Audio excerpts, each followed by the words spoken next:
Salut à tous, bienvenue sur Zouk TV, bienvenue à votre Quad 9 qui commence l'année, évidemment. Alors, je profite pour réitérer des vœux. Bonne et heureuse année, la santé pour tous et puis la maturité pour certains. Voilà. Alors, pour commencer l'année, pour attaquer cette grande période de janvier, nous avons à nos côtés Karine Thérèse. Bonjour, bonsoir Karine, comme tu veux. Bonjour Michel Timon. Alors, elle est podologue de profession, elle est engagée en politique. Alors, une jeune comme toi qui s'engage en politique, toi, ça t'intéresse à partir de quel âge? Ouh là là, je crois que je n'ai jamais vraiment été détachée des intérêts de la société, mais que je me suis plus intéressée à cela depuis mes études, depuis la fin de mes études. Ouais. Et puis progressivement, mon analyse du système politique s'est affinée avec le temps. Et ensuite, les expériences de la vie m'ont mené à m'engager en politique. Alors, cette fibre politique, tu la tiens aussi peut-être d'un parent, d'un grand-père, etc. Est-ce que dans ta famille, il y a des gens qui faisaient de la politique? Alors, j'ai un oncle qui faisait de la politique à Nancy. Et je suis apparentée au Césaire. Oui. Donc, je ne sais pas si ça peut, si on peut en tenir compte. Hein. Je ne sais pas si on peut en tenir compte parce que ce n'est pas au premier degré non plus, mais oui. Voilà. En tout cas, Aimé Césaire, bien entendu, est une véritable source d'inspiration de par sa vie et son engagement politique. Donc ça, tu le reconnais quand même, il y a des valeurs fondamentales. Ah oui, c'est un respect total. Ouais. Ah oui, total. Alors Karine, podologue, dans ton métier toi-même, podologue, est-ce que tu te plais dans ton métier? C'est un choix que tu avais fait depuis bien longtemps. L'esthétique, enfin tout un peu, le corps. Alors, ce n'est pas vraiment de l'esthétique, c'est plus lié à la santé. Et le bien-être, d'une manière générale, ça contribue. Et j'incite mes patients à s'intéresser à eux, à s'intéresser à connaître leur corps, dans leur vie quotidienne, à se poser les bonnes questions. Et c'est dans la même démarche que la politique. Mais je m'épanouis pleinement dans ma profession. Ouais. Mais je m'intéresse aussi, je suis touche à tout. Hein, donc j'ai un petit côté artistique aussi, je touche à plusieurs choses. Cependant, l'état actuel de la politique locale et nationale et internationale aussi m'interpelle et c'est la raison pour laquelle je pense qu'il est urgent en tant que citoyen de s'investir. Pour concernant le caractère, mesdames et messieurs, elle est rigoureuse, je ne vais pas dire perfectionniste tout à fait, mais là au moins elle est déterminée sur ce qu'elle veut accomplir. Est-ce le cas? Absolument. Ouais. Exemple. Eh bien, par exemple, je pense qu'on a trop tardé, qu'on a laissé traîner un certain nombre de sujets un petit peu trop et que certaines décisions ont été prises sans consultation du peuple et des acteurs qui sont concernés et qu'il est absolument nécessaire de recréer, de réimpulser la souveraineté populaire parce que elle est en train de disparaître. Voilà. Alors là, politiquement, tu t'es engagé à quel? Tu as déjà participé à plusieurs élections. Tout à fait. Alors, j'ai été la colistière de Sylvia Saï-Soutane. Oui. Aux côtés de Yann Monplaisir, qui a recruté à l'époque près de 60% de jeunes qui étaient strictement apolitiques. Donc, il avait un désir d'ouverture et de stimulation de la jeunesse dans sa démarche qui me plaisait tout à fait. Et ensuite, j'ai été en 2022 candidate aux élections législatives dans la circonscription sud sous la bannière de Europe Écologie Les Verts parce que je suis essentiellement écologiste. Et en 2023, j'ai été suppléante d'Edouard Tinogus aux élections sénatoriales. Voilà. Donc, tu as l'expérience politique, tu as l'expérience du débat, on le constate d'ailleurs. Alors, bien évidemment, ton parti, qu'est-ce que tu as choisi comme parti? Je vois que tu es centriste, mais quelle tendance exactement? Alors, je ne suis pas vraiment dans un parti parce que je ne m'identifie pas à un parti. Tu n'as pas de carte? Non. Alors...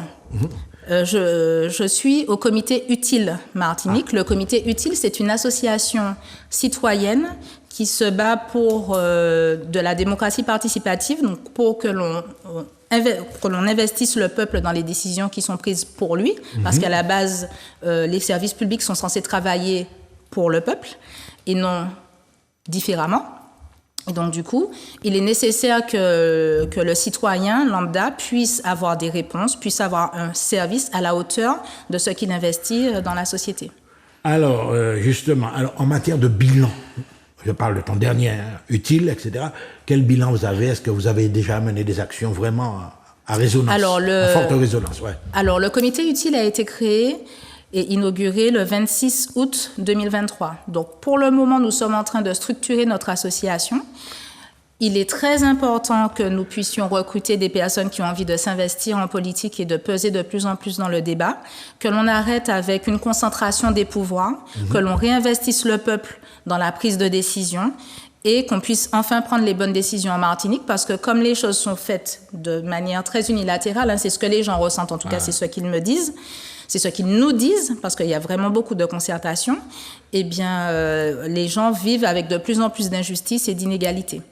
Donc un peuple qui se cherche jusqu'à maintenant, parce que est-ce que le débat démocratique, est-ce que tu penses qu'il est vraiment installé en Martinique? Ni en Martinique, ni en France, pour être honnête. Il n'y a qu'à voir comment ça se passe à l'Assemblée nationale.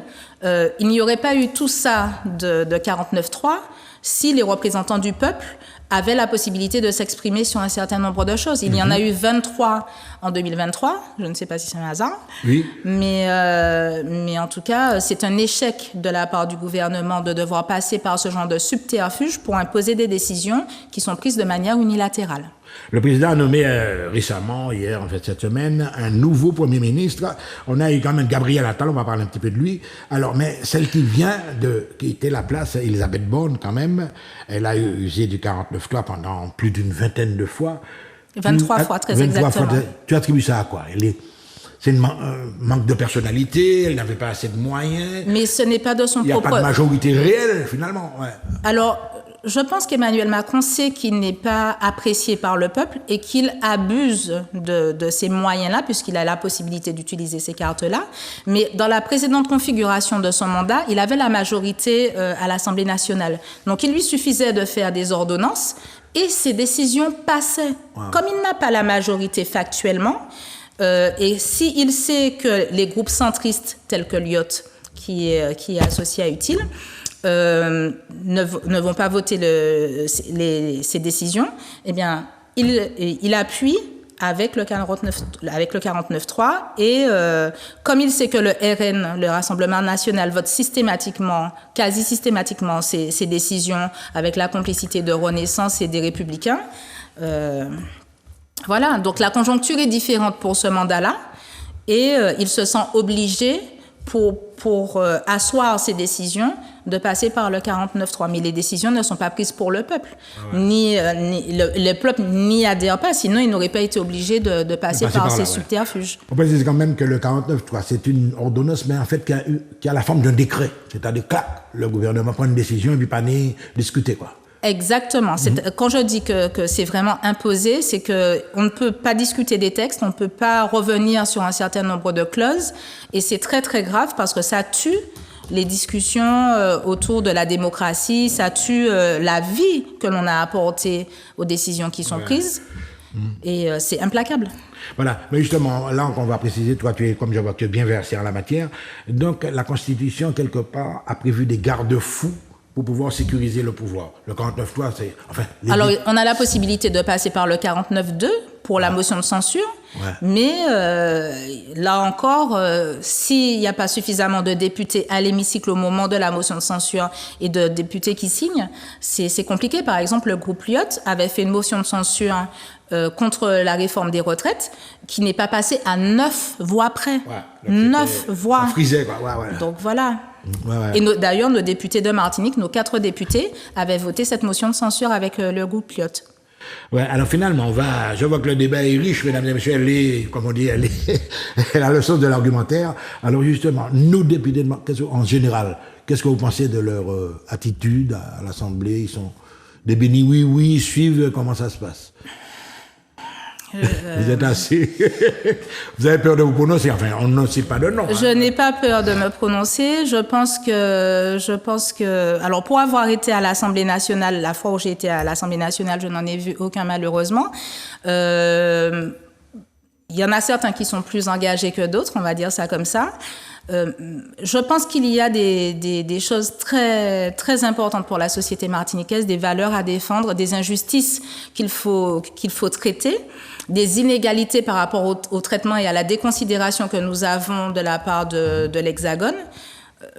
Je pense que les combats les plus cruciaux sont liés à des négligences de la part du pôle décisionnel de l'Hexagone que nous subissons depuis des années, et les problèmes ne sont pas réglés. Donc ce n'est pas uniquement de leur fait, c'est aussi du fait de leurs prédécesseurs, mais nous avons de plus en plus d'urgences à traiter et qui malheureusement ne le sont pas forcément. Probablement aussi parce que il est difficile de faire valoir les décisions pour un territoire sans la contribution de leurs pairs. Mais il y a moyen de travailler là-dessus. Et c'est ce que le groupe Pluot s'engage à faire depuis des années.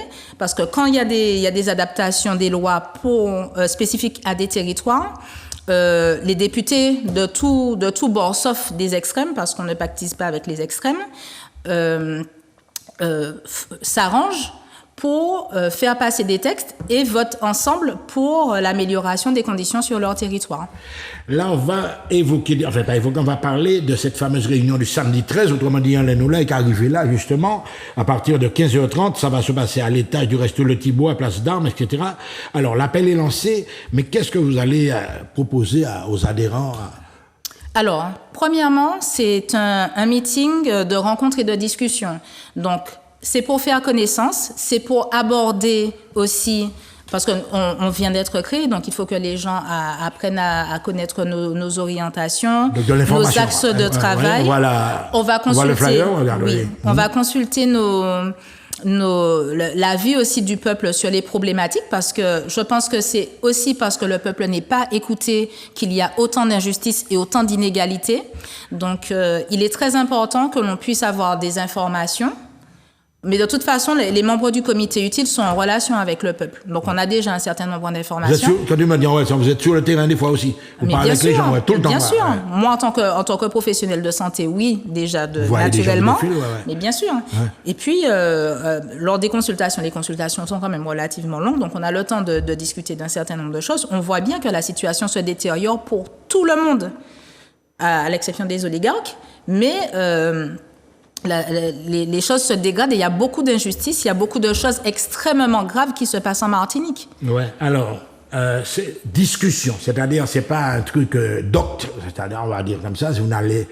Ça, dès le début, c'est ouvert sur la discussion. Dès le début, nous allons présenter le comité utile et puis sa démarche, et nous allons ouvrir la discussion parce que c'est une association qui se base sur de la démocratie participative. Ouais. Donc, le citoyen vient pour parler de ses difficultés. De ses besoins, de ses difficultés. Et nous discutons de ce que nous pouvons proposer aux députés avec qui nous travaillons, parce que le comité utile travaille avec 21 députés dans toute la France et en particulier dans l'outre-mer, parce que nous travaillons avec Nathalie Bassir, qui est à La Réunion, avec des députés corses, avec comme M. Colombani par exemple. Nous travaillons avec le député Olivier Serva aussi, qui est à la Guadeloupe, qui est venu inaugurer le comité Martinique avec nous, et avec Bertrand Pancher, qui est président du groupe Pluot. Donc, nous avons des députés avec qui nous travaillons. Nous avons les moyens de faire passer des adaptations pour améliorer les conditions locales. Donc, et nous invitons nos députés locaux à se joindre à nous, bien entendu. Et donc, du coup, nous avons la possibilité de faire passer un certain nombre de mesures. Ouais. Alors voilà, vous avez compris qu'ils sont déterminés le samedi 13 à 15h30 à l'étage du restaurant Le Thibault, à Place d'Armes, etc. Mais là maintenant, depuis hier, on va dire cette semaine, on a un nouveau Premier ministre, il s'appelle Gabriel Attal, on l'a connu, c'est un homme de communication, on l'a vu pendant le Covid, on l'a vu. Qu'est-ce que vous pensez de la nomination de ce nouveau jeune, il est tout jeune, tout frais, hein? Alors, est-ce que pour vous c'est une avancée, ou alors ça va toujours continuer de le... Je pense... il fait partie de la cour royale. Je pense qu'Emmanuel Macron, par sécurité, recrute par sécurité par rapport à sa personne et par rapport à son mode de fonctionnement. Il ne va pas prendre quelqu'un qui est un peu un électron libre ou bien qui risque de penser ou de contrevenir à sa façon de penser. Et donc, du coup, il prend des gens relativement conformes à son mode de fonctionnement. Gabriel Attal, il est jeune. Son visage passe bien parce que, bon... Il a été un peu influenceur avant de rentrer à l'Élysée. C'est un homme un homme de médias, hein, Gabriel Attal. Absolument. Et donc, du coup, c'est pas l'intercession de connaissances qu'il avait en commun parce qu'il est issu d'un milieu relativement aisé, qu'il a pu se faire connaître auprès d'Emmanuel Macron et qu'au début de son premier mandat, Emmanuel Macron avait invité Gabriel Attal à faire une émission à l'Élysée sur Internet à destination des jeunes. Donc c'est comme ça qu'il a été connu, qu'il a pu approcher Emmanuel Macron. Et au fur et à mesure, il est tellement fanatique de lui il s'est beaucoup investi. Et c'est plus par rapport à son investissement que par rapport à ses convictions politiques qu'à mon avis, il est là. Ouais.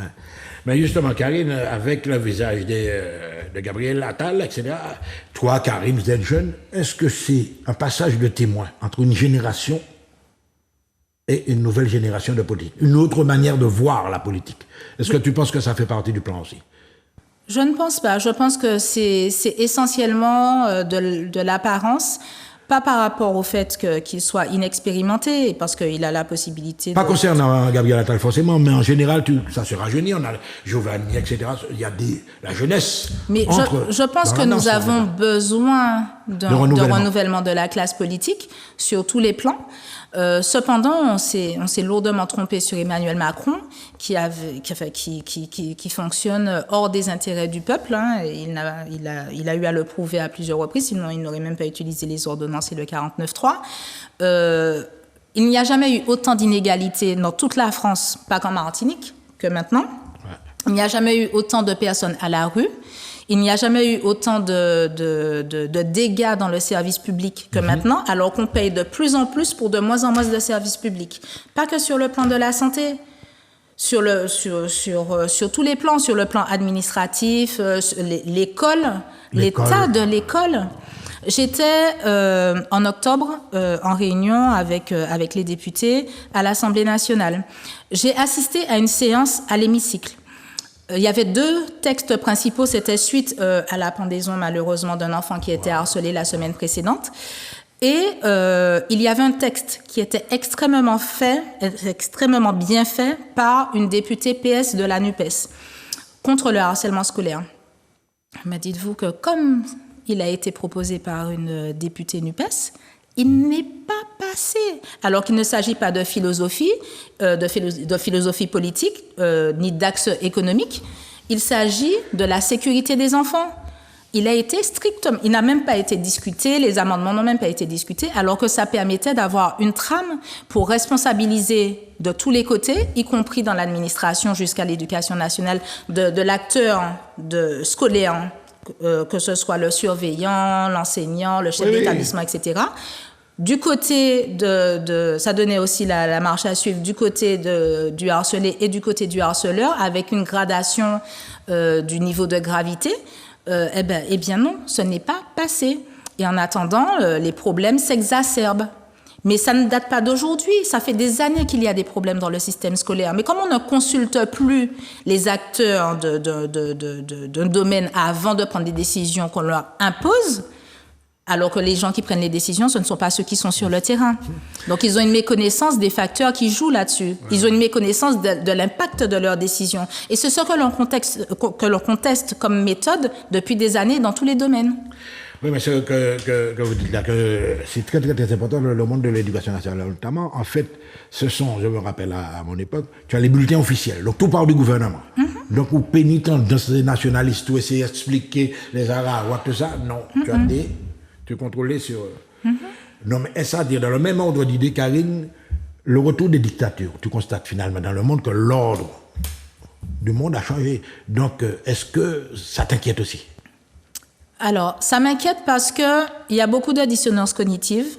La maîtrise des médias, c'est la première façon de tuer le discernement des gens, de donner de fausses informations, des informations détournées. On attend globalement des gens qui soient de bons consommateurs, qui se divertissent bien, que l'argent circule dans la société par rapport à des biais économiques. Hein. Je n'invente rien par rapport au lobby, c'est comme ça que ça fonctionne. Et malheureusement, les véritables sujets qui sont à traiter pour éveiller les consciences et pour que les gens soient vraiment acteurs de la société, qui ne se sentent plus comme le pot de terre devant le pot de fer, ne sont pas traités. Ouais. Donc forcément, les gens ignorent les moyens qu'ils ont pour pouvoir s'exprimer. Ils se découragent par rapport à la croissance de la déconsidération dont ils sont victimes.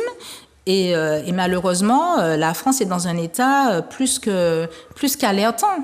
Ouais, Parce que nous sommes dans un pays où, quand on vous fait croire qu'en tant que travailleur, vous êtes un coût, vous êtes une charge, alors qu'en fait le travailleur est une richesse. Une richesse, ouais. On ne le paye qu'avec une substance de son travail.